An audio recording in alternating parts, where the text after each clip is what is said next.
আগে এইসব শাক লতাপাতা এগুলা দেখতে খুবই দেখলে খুবই বিরক্ত লাগতো। মা যখন বাসায় রান্না করতো বলতাম এগুলা কি রান্না করো, খুবই খারাপ লাগতো।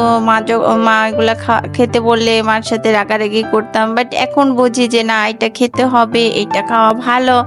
তো বাচ্চাদের যখন খাওয়াতে যাই আমিও যখন সেম কাজটাই করি, আমার বাচ্চাদের বকা দিই, তখন সেই ছোটবেলার কথাগুলি মনে পড়ে যে না, একটা সময় আমার মাও আমাকে ভালোর জন্যই খেতে বলতো, বাট তখন তো বুঝিনি। মাকে অনেক সময় মার সাথে রাগ করতাম। এখন বুঝি যে না, মা আসলে সব সময় সন্তানের ভালোটাই চায়।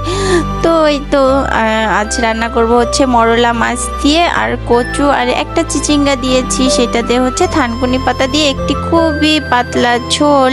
তো পাতলা ঝোল বললে ভুল হবে, আমি বেশি ঝোল রাখিনি।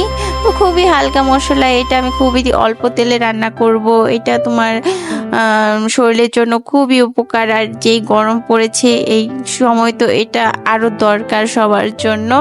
তো চাইলে তোমরাও বানিয়ে খেতে পারো। এর আগে আমি এই থানকুনি পাতা আর হচ্ছে আলু একটা ভাজি তৈরি করেছিলাম, সেটা তোমাদের সাথে শেয়ার করেছি। তো আজকে হচ্ছে এই মাছের ঝোলটা হচ্ছে ফার্স্টে আমি মাছটাকে ভালোভাবে ক্লিন করে হলুদ লবণ মাখিয়ে রেখেছিলাম, এবং কচু আর হচ্ছে চিচিঙ্গাটার মাঝেও একটু লবণ মাখিয়ে রেখেছিলাম যেন কচুতে যেই এক্সট্রা জলটা বের হয় সেটা ঝরে যায়।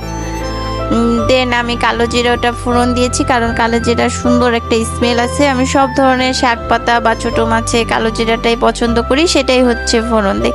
তো আমি যেভাবে তৈরি করলাম সেটা তোমাদের সাথে শেয়ার করলাম। তোমরাও চাইলে এভাবে খেতে পারো বানিয়ে, এবং কেমন লাগে সেটা আমাকে কমেন্টে জানাতে পারো। তো আমার ভিডিওগুলো যদি ভালো লেগে থাকে অবশ্যই একটি লাইক দিবে এবং কমেন্টে তোমাদের মতামত জানাবে। সবাই ভালো থাকবে।